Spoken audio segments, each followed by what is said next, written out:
Okay, ladies and gentlemen, welcome back to the channel with another Overlord, Lord of Nazarick video.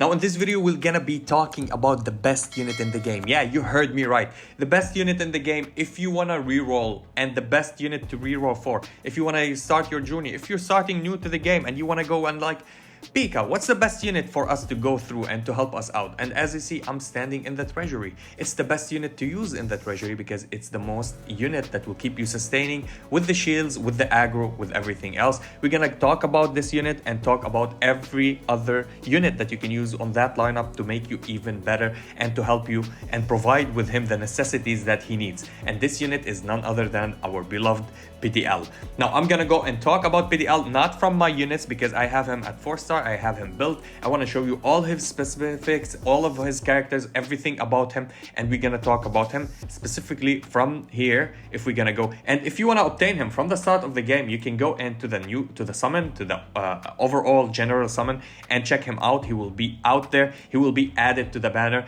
and of course every other normal unit just like Pistonia will be added. But the moment yet you start your account and you want to go and progress and you want to defeat everything, you need PDL. Now PDL, what's the good thing about him? Starting off with his basic stats, the dude is almost unkillable. Okay, he have high HP, high defense.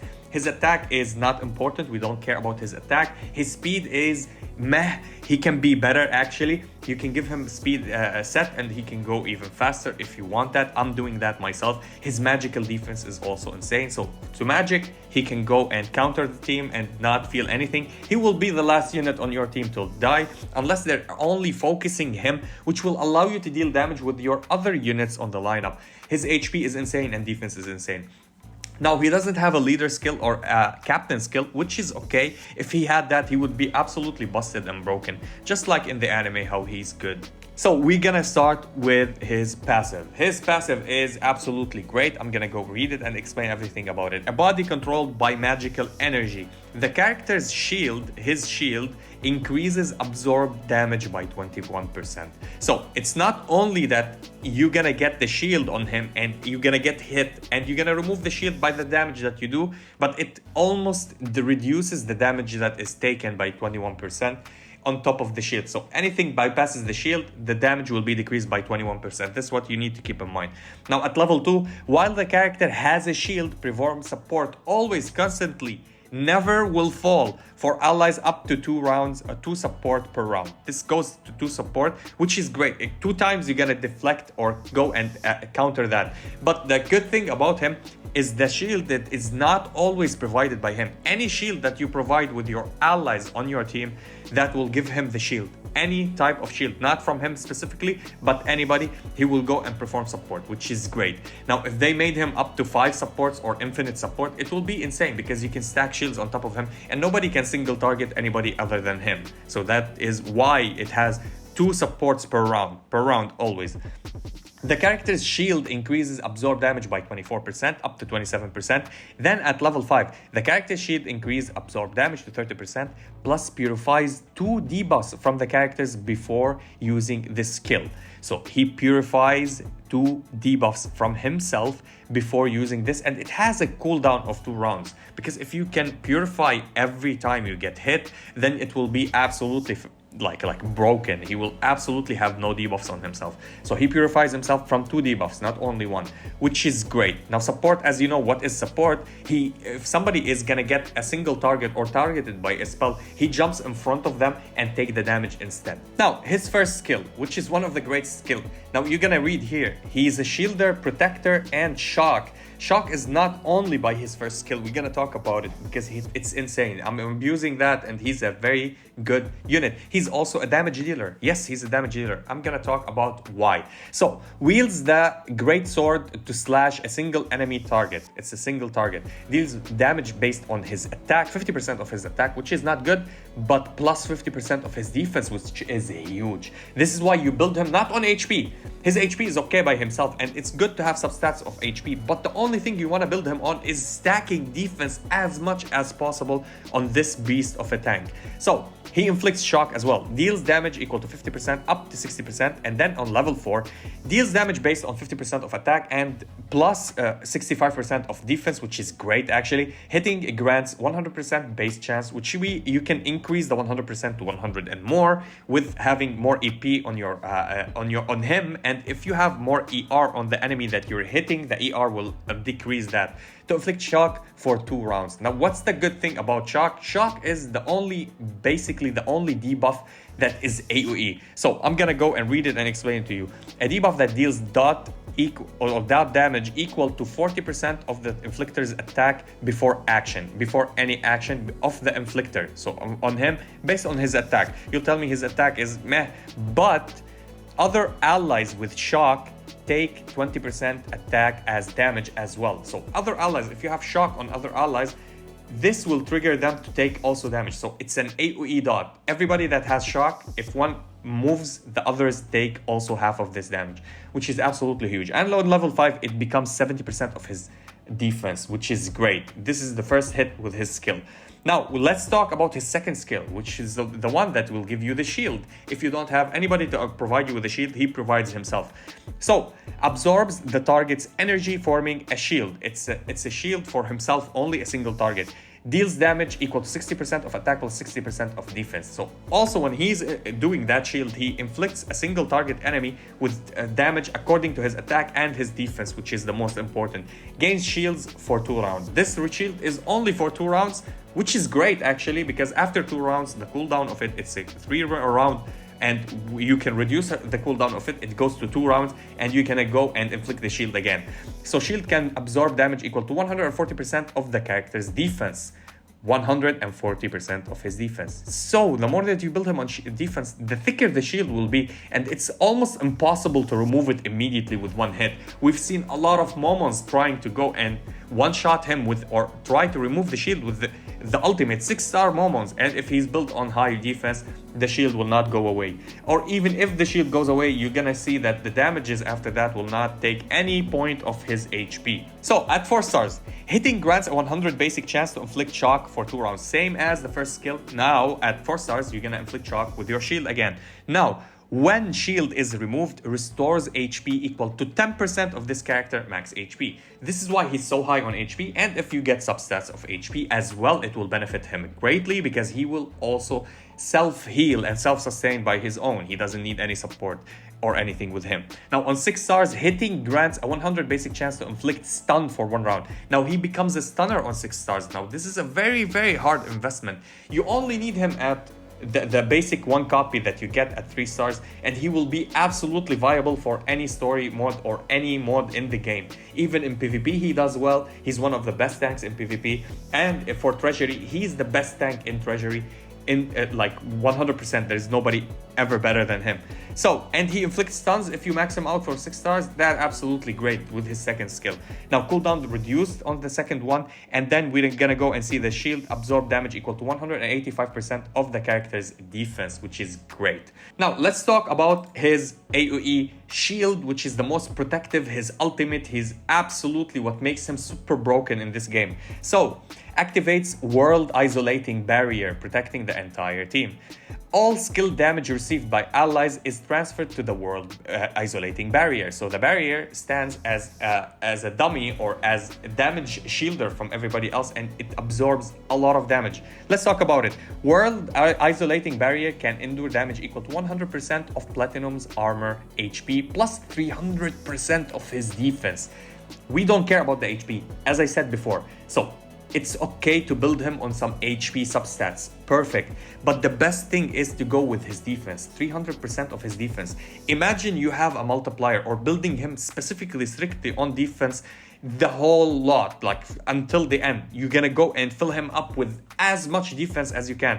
S-rank substats defense, full defense set, buffer, multiplier, anybody that buffs defense on the lineup. We'll be talking about all of that. It means his shield will be absolutely unpenetrable. It will be the best thing that ever. I played versus teams in PvP. When I dropped the shield, they couldn't go through the shield with all of their attacks. This is how huge he is. Now, grants a 100% basic chance to inflict shock onto random enemies or targets for 2 rounds after using this skill, prioritizing the targets without shock. So if there's targets already with shock with his first skill or second skill, if he does the world barrier, 2 random enemies will gain shock. If they don't have shock on them, and if the other units have shock, which is great. This will allow you to play a shock team synergy meta with him as well. At 5 star, while World Isolating Barrier is active, transfer damage is reduced by 20%. So that you will reduce the transfer damage. Actually, if there's anything bypassing shields, the damage will be reduced by 20%. If the shield is off, the damage, or if the shield is still up, but you're taking damage from anything, from bleed, dot, burn on top of yourself or anything, it will be reduced by 20% while the shield is up, which is huge.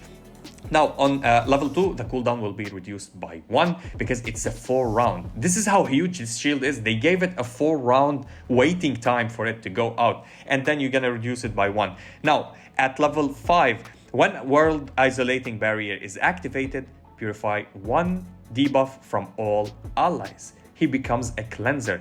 Every single unit on your lineup, 1 debuff will absolutely 100%. There's no fixed or not fixed or base chance. He will purify you with that. Absolutely great. Now, you're gonna tell me, oh, he sounds solid. He's absolutely perfect. But we can still do better. Like, we can still go and play our accounts. We don't need to keep rerolling for him. Well, check his Arclight and tell me and let me know about it. Now, encounter with fierce foes. That's his Arclight. Okay. His general effect on his Arclight, which is also same as Knight Albedo, same as Valkyrie Shaltir, great for every single tank. It grants a 60% fixed chance to recover 5% max HP after taking damage, triggers once per action at most. It means it can trigger up 4 times when attacked 4 times from different enemies in 1 round, which is great. Now, his EX for himself. After World Isolating Barrier shatters, purifies a debuff from all allies as well. Like when he drop it, he purifies everybody. When it goes away, it purifies all allies from another debuff and grants a shield by consuming 90% defense for 2 rounds. You gain a shield on him as well, so he goes and support 1 more time, so you don't need you to use your second skill. And it's 90% defense for 2 rounds, which is absolutely insane. This is how insane this goes. His kit is absolutely perfect with each other. Absolutely insane. Now, what is one of the best characters to play with him? You might ask me, what is something good to play with him as to support him or do anything? It's Renner. Like, yes, Renner. Why Renner? Let me explain why Renner. Renner is great with him because she has the highest speed. You know, you're gonna tell me, we thought you're gonna talk about the overhealing and shielding. Yes. But first, it's her speed. Because she's super hyper speedy, she goes first, especially if you have her on substats of speed. She does her ultimate and she will give everybody healing, and they will regenerate and get turn meter and everything. But the excess of healing, as we know as with her passive, that when she heals somebody with excess healing, she will give them a shield. So heals all allies with lowest HP, and the lowest HP blah blah blah, HP max, converts 50% of the excess healing to a shield. And this shield that he will get, it will trigger for him, where is he? PDL. It will trigger it for him on his shield, and it will reduce the damage taken as well. So it doesn't mean that also the shield is thick enough for him to go and start from the start of the battle without clicking him or doing anything with him to go and do the support, but he will reduce the damage taken because this is what happened when you give him a shield. Now, one of the characters that randomly gives shields as well, which is Nigun. So if you're playing Nigun as a healer, he gives shield with his second skill. You can use that and give him a shield. You can play him if you want to play full defensive, 2 units that are defensive and play full attack, or 1 carry, 2 tanks and 1 support. You can play as well with him Albedo. Albedo, with her second skill, she also grants a shield for 2 rounds for somebody,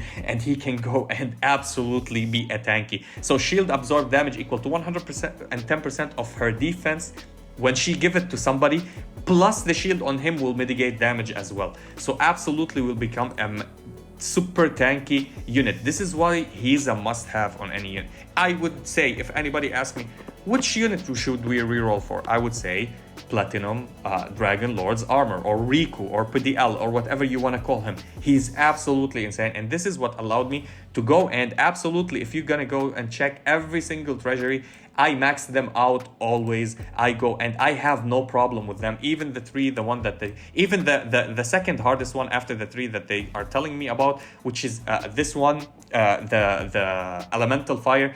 Also, it's easy for me just because I have him with all of the shields, the world barrier that he does. And before I forget, what's the best sets to play on him? There is a lot of sets that you can play on him. I will tell you the best sets actually to have it on him. Now, the warrior set is absolutely fantastic because it gives him a lot of defense, because it's the main stats that you get from it, it's defense, and it will reduce the damage taken by 18% when you have the sparkle. This is great. Now, the next set that I would highly recommend on him, and it's, I think, in my opinion, one of the best sets. Now, both of them are great, these ones. So this one, it gains 10% chance up to 20% when it's sparkle to reduce the cooldown of one skill, because you want to reduce the cooldowns of his skill as much as possible. But I would say the Bayan set is absolutely fantastic. It gives him defense boost for himself by 15% and apply 5% defense or 7.5 when it's sparkle to all the team, including himself. So other than the 15% that he gains, he take also 7.5 increase in defense. This by far is the best set for him. Now, I will also recommend to have this set, the champion set on him. Recover 7% max HP after every action, which is great and gives him more HP, but you want to build him on defense. So absolutely, Bayan set is the best set. Second to it, it's the warrior set, and that's what I would recommend for him to be played on. So if you don't have yourself a PDL, don't feel sad. I think in the next upcoming weeks or the next banner, it will be PDL. Hopefully, we still don't have information. I would say highly safe for him. At least get yourself a 1 copy of him. If you can get him to 4-star, that would absolutely be huge for your account. And try to get his EX card. I have him when his banner drops. I'm not gonna go for more copies for him. I need his Arclight, so I'm gonna save for his Arclight. And yeah, that's my favorite unit in the game. I don't know what's yours. Let me know in the comment, and I'll be seeing you in the next one.